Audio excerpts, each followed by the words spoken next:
নাগৰিকত্ব সংশোধনী বিল 2016 বাতিলৰ দাবীত গণসত্যাগ্ৰহ সদৌ অসম ছাত্ৰ সন্থা আৰু 28টা জনগোষ্ঠীয় সংগঠনৰ আহ্বানত পালন হ'ব এই বলিষ্ঠ প্ৰতিবাদ। বুনিয়াদী প্ৰশিক্ষণ কেন্দ্ৰত ছাত্ৰ-ছাত্ৰীসকলৰ নামভৰ্তিৰ ক্ষেত্ৰত ছাত্ৰ সংগঠনৰ বাধা আৰোপ। ডিএলএডত নামভৰ্তিৰ বাবে কাৰ্বি ছাত্ৰ-ছাত্ৰীসকলক বঞ্চিত কৰাৰ অভিযোগ ছাত্ৰ সংগঠনৰ। বিভিন্ন সমস্যাৰে জৰ্জৰিত ডিফু পলিটেকনিক শিক্ষা প্ৰতিষ্ঠানখনৰ সমস্যাসমূহ সমাধানৰ দাবীত জিলা উপায়ুক্তৰ জৰিয়তে ৰাজ্যৰ শিক্ষা মন্ত্ৰীলৈ স্মাৰক পত্ৰ প্ৰদান ডিফু আঞ্চলিক ছাত্ৰ সন্থাৰ। নমস্কাৰ, অসমীয়া প্ৰাইম টাইমলৈ স্বাগতম জনাইছোঁ। ষ্টুডিঅ'ত মই সঞ্চয়িতা তেৰণপি। আগবাঢ়িছোঁ প্ৰথমটো খবৰলৈ। নাগৰিকত্ব সংশোধনী বিল 2016 বাতিলৰ দাবীত অহা 29 জুনত পালন কৰা হ'ব গণসত্যাগ্ৰহ। সদৌ অসম ছাত্ৰ সন্থা আৰু 28টা জনগোষ্ঠীয় সংগঠনৰ আহ্বানত অহা 30 জুনত বিজেপি চৰকাৰে ৰূপায়ণ কৰিব বিচৰা উক্ত বিলৰ বিৰুদ্ধে গুৱাহাটীৰ লতাশিল খেলপথাৰত পালন কৰা হ'ব এই গণপ্ৰতিবাদ। নাগৰিকত্ব সংশোধনী বিল 2016 এই বিধেয়কখন অহা 30 জুনত ৰূপায়ণ কৰাক লৈ ৰাজ্যজুৰি বিগত কেইবাদিনৰ পৰা ৰাজ্যৰ বিভিন্ন দল সংগঠনে তীব্ৰ প্ৰতিবাদ কৰি আহিছে। যদিও আজি তাৰিখলৈ বিজেপি চৰকাৰে অসমবাসীৰ এই আৱেগক তিলমানো প্ৰাধান্য দিয়া নাই। নাগৰিকত্ব সংশোধনীৰ নামত হিন্দু বাংলাদেশীক অসমত পুনৰ সংস্থাপনৰ ষড়যন্ত্ৰক ৰাজ্যবাসীয়ে বুজি পাই ভিন্ন উপায়েৰে প্ৰতিবাদ কৰি আহিলেও বিজেপি চৰকাৰে এই ক্ষেত্ৰত নিজৰ অটল স্থিতিকে প্ৰদৰ্শন কৰি অহা পৰিলক্ষিত হৈছে। ৰাজ্যবাসীৰ ভৱিষ্যতৰ স্বাৰ্থত বৃহত্তৰ অসমীয়াই চৰকাৰৰ স্থিতি সলনি কৰিবলৈ অহা 29 জুনত গণসত্যাগ্ৰহ পালন কৰিবলৈ সংকল্প লৈছে। এনে পৰিপ্ৰেক্ষিতত উক্ত বিধেয়কখনৰ বাতিলৰ দাবীত গণসত্যাগ্ৰহী সংগঠনে অসমৰ বৃহত্তৰ জাতিটোৰ স্বাৰ্থ ৰক্ষাৰ বাবে দুদিনীয়া সময়ত লতাশিল খেলপথাৰত একতাৰে থিয় দিবলৈ অসমৰ সমূহ দল সংগঠন তথা ব্যক্তিসকলক স্বতঃস্ফূৰ্ত অংশগ্ৰহণৰ আহ্বান জনাইছে। বুনিয়াদী প্ৰশিক্ষণ কেন্দ্ৰত ডিএলএডত নামভৰ্তিৰ ক্ষেত্ৰত এইবাৰো কাৰ্বি ছাত্ৰ-ছাত্ৰীসকলক বঞ্চিত কৰাৰ তীব্ৰ অভিযোগ আনিছে ছাত্ৰ সংগঠন KSA আৰু KSUৱে। যোৱাবাৰ জনজাতীয় পাৰ্বত্য ছাত্ৰ-ছাত্ৰীক নামভৰ্তিৰ ক্ষেত্ৰত বঞ্চনা কৰাৰ দৰে এইবাৰো যাতে নহয় তাৰ বাবে ছাত্ৰ সংগঠন দুটাৰ নেতৃত্বই আজি নামভৰ্তিৰ প্ৰক্ৰিয়া সাময়িকভাৱে স্থগিত কৰি দিছে। উল্লেখযোগ্য যে এইবাৰ ডিএলএড নতুনকৈ নামভৰ্তিৰ তালিকাত খিলঞ্জীয়া কাৰ্বি ছাত্ৰ-ছাত্ৰীসকলৰ বাবে সীমিত সংখ্যা আসনহে দিয়া হৈছে। কাৰ্বি আংলঙত কাৰ্বি ছাত্ৰ-ছাত্ৰীসকলে অধ্যয়নৰ সুযোগ নাপালে যাব কলৈ? এইদৰে চিন্তা চৰ্চা কৰি KSA আৰু KSUৰ নেতা বিজয় বে আৰু জৰ্জ টিমুঙৰ নেতৃত্বত এটা সজাতি দলে জিলা শিক্ষা বিভাগৰ কাৰ্যবাহী সদস্য জগত সিং ইংটিক সাক্ষাৎ কৰি বুনিয়াদী প্ৰশিক্ষণ কেন্দ্ৰত ডিএলএডত পঢ়ি থকা অধিক ছাত্ৰ-ছাত্ৰীক সুবিধা দিয়াৰ দাবী তোলাৰ লগতে নামভৰ্তি সংক্ৰান্তীয় কামত কাৰ্বি পৰিষদ ফালৰ পৰা হস্তক্ষেপ কৰিবলৈ অনুৰোধ জনায় ছাত্ৰ সংগঠন দুটাৰ নেতৃত্বই। আনহাতে দুই ছাত্ৰ সংগঠনৰ এই দাবীক পৰিষদে কিমান গুৰুত্ব সহকাৰে বিবেচনা কৰিব তাৰ ওপৰতেই নিৰ্ভৰ কৰিছে ডিএলএডত পঢ়া আগ্ৰহী কাৰ্বি ছাত্ৰ-ছাত্ৰীসকলৰ শিক্ষা ভৱিষ্যত। মংগল ইংখে ৰিপৰ্ট, কাট নিউজ। 2010 চনত স্থাপন হৈছিল ডিফু পলিটেকনিক। বৰ্তমান ডিফুস্থিত ITIৰ পিছতে একমাত্ৰ কাৰিকৰী শিক্ষা প্ৰতিষ্ঠান হিচাপে পৰিগণিত এই পলিটেকনিক শিক্ষা প্ৰতিষ্ঠান। কিন্তু প্ৰতিষ্ঠানটোৰ আন্তঃগাঁথনিকে ধৰি শিক্ষক সমস্যা, শিক্ষকৰ আৱাসগৃহৰ সমস্যা, স্বাস্থ্যজনিত সমস্যা, যাতায়াতৰ বাবে ৰাস্তা ঘাটৰ সমস্যা আদি এবৰি সমস্যাৰে জৰ্জৰিত এই শিক্ষা প্ৰতিষ্ঠান। এইসমূহ সমস্যা সমাধান কৰি শিক্ষা প্ৰতিষ্ঠানটোক অসমৰ ভিতৰত বাকচবনীয়া শিক্ষা প্ৰতিষ্ঠান হিচাপে গঢ়ি তোলাৰ লক্ষ্যৰে অসম চৰকাৰৰ দৃষ্টি আকৰ্ষণৰ বাবে ডিফু আঞ্চলিক ছাত্ৰ সন্থাই 27 জুনত অসমৰ শিক্ষা মন্ত্ৰীলৈ জিলা উপায়ুক্তৰ জৰিয়তে এক স্মাৰক পত্ৰ প্ৰদান কৰে। বিভিন্ন আন্তঃগাঁথনিৰ সমস্যাৰে জৰ্জৰিত ডিফু পলিটেকনিকখন আন কাৰিকৰী শিক্ষা প্ৰতিষ্ঠানত দিনে দিনে ছাত্ৰ-ছাত্ৰীসকলৰ সংখ্যা বৃদ্ধি পোৱাৰ বিপৰীতে কমি অহাহে পৰিলক্ষিত হৈছে। শিক্ষা প্ৰতিষ্ঠানটোৰ বাবে এয়া নিশ্চয় শুভ লক্ষণ নহয়। ইয়াৰ কাৰণ এই কাৰিকৰী শিক্ষা প্ৰতিষ্ঠানটোত আছে এটাই বিভাগ, যাৰ ফলত ভিন্ন বিভাগ নিৰ্বাচন কৰি শিক্ষা গ্ৰহণ কৰিবলৈ আহিবলৈ বিচৰা ছাত্ৰ-ছাত্ৰীসকল সাধাৰণতে অধ্যয়নৰ বাবে আহিব নোখোজে। এনে গতি চলি থাকিলে শিক্ষা প্ৰতিষ্ঠানটোৰ অস্তিত্ব সংকটত পৰা তীব্ৰ আশংকা আছে সেয়েহে ডিফু আঞ্চলিক ছাত্ৰ সন্থাই চৰকাৰৰ অৱহেলিত হিচাপে পৰিগণিত এই কাৰিকৰী শিক্ষা প্ৰতিষ্ঠানটো ন্যূনতম 3টা বিভাগলৈ বৃদ্ধি কৰাৰ লগতে প্ৰতিটো বিভাগৰ বাবে পৰ্যাপ্ত শিক্ষক দিয়াৰ ব্যৱস্থা শিক্ষক আৱাসগৃহ ব্যৱস্থা পলিটেকনিক আৰক্ষী চকী স্থাপন স্বাস্থ্য কেন্দ্ৰ স্থাপন আৰু শিক্ষা প্ৰতিষ্ঠানলৈ যোৱা পথ নিৰ্মাণ কৰা আদি কেইবাটাও দাবী উল্লেখ কৰাৰ লগতে আগন্তুক শিক্ষাবৰ্ষৰ পৰা এইসমূহ সমস্যা সমাধানৰ দাবী তুলি শিক্ষামন্ত্ৰীলৈ এখন স্মাৰকপত্ৰ কাৰ্বি আংলং জিলা উপায়ুক্ত মৃদুল কুমাৰ মহন্তৰ জৰিয়তে প্ৰেৰণ কৰিছে অৰুণ লেখে ৰিপৰ্ট কাট নিউজ পশ্চিম কাৰ্বি আংলঙৰ 3 নং পৰিষদীয় সমষ্টিত কি আছে বুলিলে উত্তৰত ক'ব লাগিব নাই আৰু কি নাই বুলি সুধিলে ওলাব সীমা সংখ্যাবিহীন নাম তালিকা তাৰে ভিতৰত আটাইতকৈ ডাঙৰ অভাৱ হৈছে খোৱাপানীৰ সমস্যা অস্বাস্থ্যকৰ খোৱাপানী সেৱন কৰি এই অঞ্চলৰ ৰাইজৰ ভিন্ন ৰোগত আক্ৰান্ত হয় আৰু এই ধৰণৰ অৱস্থা বাৰিষা আহিলে গয়াৰ দুখবোৰ কুলাই পাছিয়ে নধৰা হয় এখন পৰিষদীয় সমষ্টিৰ অধিকাংশ গয়াৰ বিশুদ্ধ খোৱাপানী বুলোতে জন্তু আৰু মানুহৰ খোৱাপানীৰ ঘাট একেই যি পানী জন্তুৱে সেৱন কৰি জীয়াই থাকে সেই পানীকে সেৱন কৰি জীৱন নিৰ্বাহ কৰে দুখীয়া পিছপৰা গয়াসকলে পৰিষদত কি কংগ্ৰেছ কি বিজেপি চৰকাৰ দুয়ো চৰকাৰে শাসকীয় দলত চিন্তংবাসী ৰাইজে প্ৰদীপ ৰংপিকে ভোট দি জয়যুক্ত কৰি পঠিয়াইছিল ভোটাৰ ৰাইজে আশা কৰিছিল বিগত 15 বছৰীয়া কংগ্ৰেছ শাসনকালত একো সুবিধা কৰি দিব নোৱাৰিলেও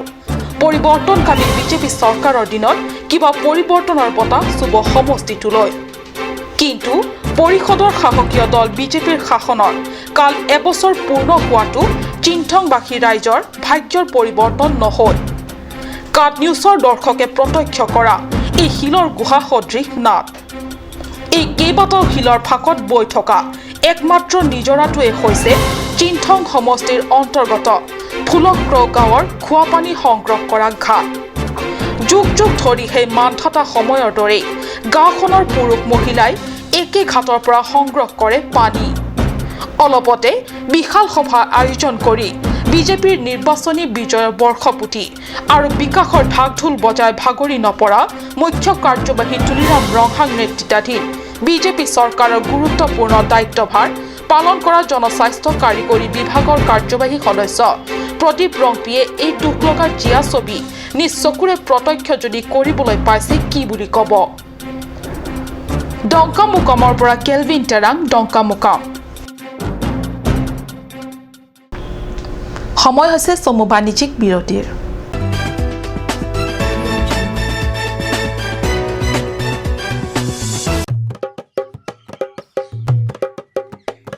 হেৰা এনআৰচিৰ সম্পূৰ্ণ খচৰাখন যে প্ৰকাশ হোৱা কথা আছিল কিবা গম পাইছা নেকি বিজ্ঞাপন এটা পাইছো দাদা বলক দাদা এনআৰচি অফিচ যাও ভালদৰে সবিশেষ জানি লও বলা ছাৰ আহক কওকচোন কিয় বা আহিল এনআৰচিৰ সম্পূৰ্ণ খচৰাখন যে প্ৰকাশ হোৱা কথা আছিল কি হৈছে তাকে জানিবলৈ আহিলোঁ উচ্চতম ন্যায়ালয়ৰ নিৰ্দেশ অনুসৰি পৰীক্ষণৰ পাছত যোগ্য বিবেচিত সকলো আবেদনকাৰীৰ নাম সন্নিৱিষ্ট কৰি নিৰ্ধাৰিত সময়মতে এনআৰচিৰ সম্পূৰ্ণ খচৰাখন প্ৰকাশ কৰা হ'ব খচৰাখন ওলোৱাৰ পাছত বা কি হয় এনআৰচিৰ সম্পূৰ্ণ খচৰাখন প্ৰকাশ হোৱাৰ পাছত দাবী আৰু আপত্তি জনোৱা প্ৰক্ৰিয়া আৰম্ভ কৰা হ'ব দাবী উত্থাপনৰ প্ৰক্ৰিয়াটো কি এনআৰচিৰ সম্পূৰ্ণ খচৰাত যদি কোনো আবেদনকাৰীৰ নাম অন্তৰ্ভুক্ত নহয় তেন্তে সেই আবেদনকাৰীয়ে নিজৰ নাম অন্তৰ্ভুক্তিৰ কাৰণে দাবী দাখিল কৰাৰ আকৌ এটা সুযোগ পাব আৰু আপত্তি জনোৱাৰ প্ৰক্ৰিয়াটো কি যদি কোনো অযোগ্য ব্যক্তিৰ নাম এনআৰচিত সন্নিৱিষ্ট হয় তেন্তে তাৰ বিৰুদ্ধে আপত্তি দাখিল কৰাৰো সুযোগ পাব স্যাৰ কওকচোন মই যদি সকলো তথ্য পাতি ভালদৰে পৰীক্ষণৰ সময়ত দিব নোৱাৰিলো তেন্তে মই সেই তথ্য পাতি আকৌ দিয়া সুযোগ পামনে চিন্তাৰ কোনো কাৰণ নাই আপুনি তথ্য পাতিসমূহ দিয়াৰ আকৌ এটা সুযোগ এই দাবীৰ সময়তে পাব দাবী আৰু আপত্তি দাখিল কৰা পদ্ধতিৰ বিষয়ত সুকীয়া বিজ্ঞাপনত প্ৰকাশ কৰা হ'ব তাৰ মানে এইখন চূড়ান্ত এনআৰচি নহয় এইখনো খচৰা এনআৰচি সকলো দাবী আৰু আপত্তি নিষ্পত্তি কৰাৰ পাছতহে চূড়ান্ত এনআৰচিখন প্ৰকাশ পাব আৰু এই চূড়ান্ত এনআৰচিখন 1971 চনৰ 24 মাৰ্চৰ মাজনিশাৰ সময়সীমা অনুসৰি সকলো প্ৰকৃত ভাৰতীয়ৰ নাম অন্তৰ্ভুক্ত কৰা হ'ব এনআৰচি আমাৰ অসমৰ কাৰণে এখন গুৰুত্বপূৰ্ণ দলিল আহক আমি সকলোৱে একেলগে এনআৰচি উন্নীতকৰণ এই প্ৰক্ৰিয়াত সহযোগিতা আগবঢ়াওঁ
আজিকালি যিকোনো পাৰ্টি মানে কাঞ্চ জুচ বাইদি বেটো কমলাৰটো খাইছিলি না আনাৰসৰটো পাহাৰীয়া কমলা আৰু আনাৰসৰ পৰা তৈয়াৰ কৰা কাঞ্চ জুচ সম্পূৰ্ণ বিশুদ্ধ কাঞ্চ জুচ খাওক জীৱনৰ মজা লওক Kanch juice Kanch Assam hill small industries development corporation লিমিটেডৰ পৰা ঘৰত নিত্য প্ৰয়োজনীয় সামগ্ৰীসমূহ আপোনালোকৰ বাবে সাজু কৰা হৈছে নিত্য প্ৰয়োজনীয় বিবিধ ৰস ফলৰ ৰস বজাৰৰ দোকানে দোকানে পাব বিশুদ্ধ খোৱা পানী আমৰ ৰস কমলাৰ ৰস সৰিয়হৰ তেল হালধিৰ গুড়ি আমলখিৰ আচাৰ চিত্ৰনলা গাজ টেঙা ইত্যাদি অধিক মাত্ৰাত দোকানত পাব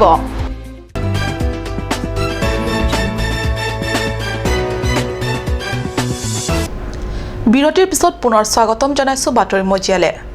সাংস্কৃতিক ক্ষেত্ৰত তাৰালাংছত কাৰ্বি কালচাৰেল ছ'চাইটিৰ কাৰ্যালয়ৰ প্ৰাংগণত 20 জুনত অনুষ্ঠিত হৈ যায় এখনি কাৰ্যনিৰ্বাহক সভা কাৰ্বি ফিল্ম ছ'চাইটিৰ উদ্যোগত অনুষ্ঠিত এখন কাৰ্যনিৰ্বাহক সভাত পুৰণি সমিতি ভংগ কৰি নতুন কাৰ্যনিৰ্বাহক সভা গঠন কৰা হয় কাৰ্বি স্বায়ত্তশাসিত পৰিষদৰ প্ৰাক্তন কাৰ্যবাহী সদস্য তথা কাৰ্বি ফিল্ম ছ'চাইটিৰ সভাপতি বিদ্যা সিং ৰংপিৰ পৌৰোহিত্যত সাংস্কৃতিক ক্ষেত্ৰ তাৰালাংস্থিত কাৰ্বি কালচাৰেল ছ'চাইটিৰ কাৰ্যালয় প্ৰাংগণত অনুষ্ঠিত হয় এখনি কাৰ্যনিৰ্বাহক সভা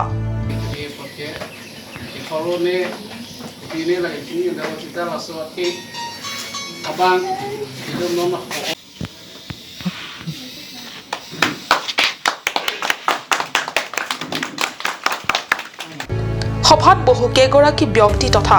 সমিতিৰ বিষয়ববীয়াসকলৰ মাজত বহু সময় ধৰি চলা আলোচনা বিলোচনাৰ অন্তত কাৰ্বি ফিল্ম ছ'চাইটিৰ সমিতিৰ নতুন সম্পাদক আৰু সভাপতি নিৰ্বাচন কৰে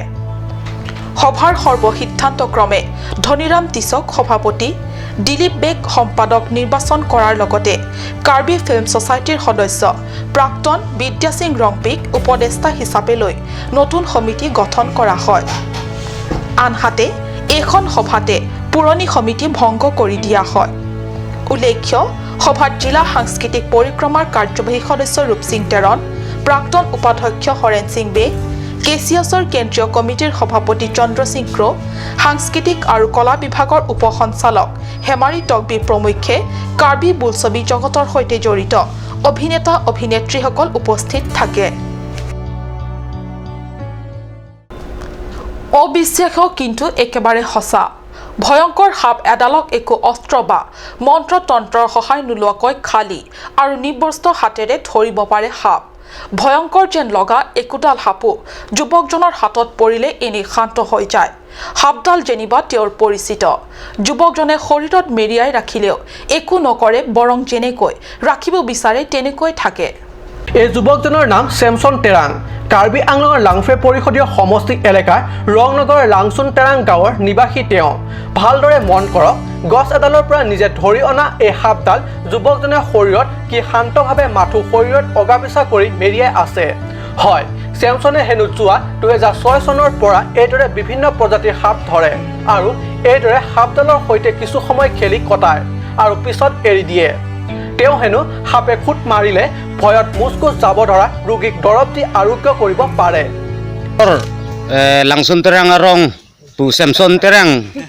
pu ke nangli hanlodi nangli la hirui ke nep ke mentu ningkan pel la nebom ke oh pinang pen lo tene 2006 aningkan pen lo mo ke nep bang nang thekon long le he ni tu manta hok pet si mo thingpia long long nangli nebam check lo la si nonta nangli long phurui du nangli phanya na ar juchelo bola ke juchelo aku ar chura tani duwai ta pithe ke antela mo mane mana phan phurui kar chu pine pulote nangli duwai ta pithek lo bo pithek lo lasi nang don pinang dolo ke lasi nang kar julo he mo nani nana jong si phurui kar chu bang do pulote nangli phan nang pa humri pulote dak bukulea langsung terang arong rongnogor 7 terang arong sikitu Samson terang pulote nang ilong pahumri na nang linon ta nang liri deng long phurui dolo nilitum ta nang bisas lo tong holong putibia সাপে খুটা মানুহক সঁচাকৈ ভাল কৰিব পাৰে নে নোৱাৰে সেয়া পিছৰ কথা কিন্তু যুৱকজনে নিৰস্তৰভাৱে সাপ এডালক যিকোনো ঠাইৰ পৰা ধৰি আনি এইদৰে খেলি থাকিব পাৰে বিশেষ প্ৰতিবেদক কাট নিউজ কাৰ্বি আংলঙৰ বৰপথাৰ আৰক্ষীৰ হাতত উদ্ধাৰ চুৰি বলেৰো গাড়ী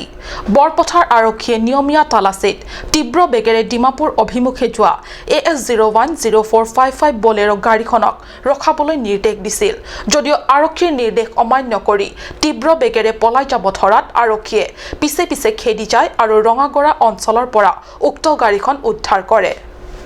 কাৰ্বি আংলঙৰ বৰপথাৰ আৰক্ষীৰ হাতত উদ্ধাৰ চুৰি বলেৰো গাড়ী বৰপথাৰ আৰক্ষীয়ে নিয়মীয়া তালাচীত তীব্ৰ বেগেৰে ডিমাপুৰ অভিমুখে যোৱা AS010455 বলেৰো গাড়ীখনক ৰখাবলৈ নিৰ্দেশ দিছিল যদিও আৰক্ষীৰ নিৰ্দেশ অমান্য কৰি তীব্ৰ বেগেৰে পলাই যাব ধৰাত আৰক্ষীয়ে পিছে পিছে খেদি যায় আৰু ৰঙাগড়া অঞ্চলৰ পৰা উক্ত গাড়ীখন উদ্ধাৰ কৰে ইতিমধ্যে গাড়ীখন মাছ ৰাস্তাতে এৰি লোক দুজন পলায়ন কৰে আৰক্ষীৰ মতে গাড়ীখন যোৰাবাটৰ পৰা চুৰি কৰি আনি যুৱক দুজনে ডিমাপুৰত বিক্ৰীৰ উদ্দেশ্যত নি আছিল আৰু চুৰি হোৱা গাড়ীখনৰ মালিক হৈছে যোৰাবাটৰ দিনেশ পাণ্ডেৰ বুলি জানিব পৰা গৈছে আনহাতে আৰক্ষীয়ে গাড়ী চোৰ দুটাৰ সন্ধানত অভিযান অব্যাহত ৰাখিছে বোকাজানৰ পৰা আনন্দ তেৰাঙৰ ৰিপৰ্ট কাট নিউজ আজিৰ অসমীয়া প্ৰাইম টাইম ইমানতে সামৰিছোঁ ধন্যবাদ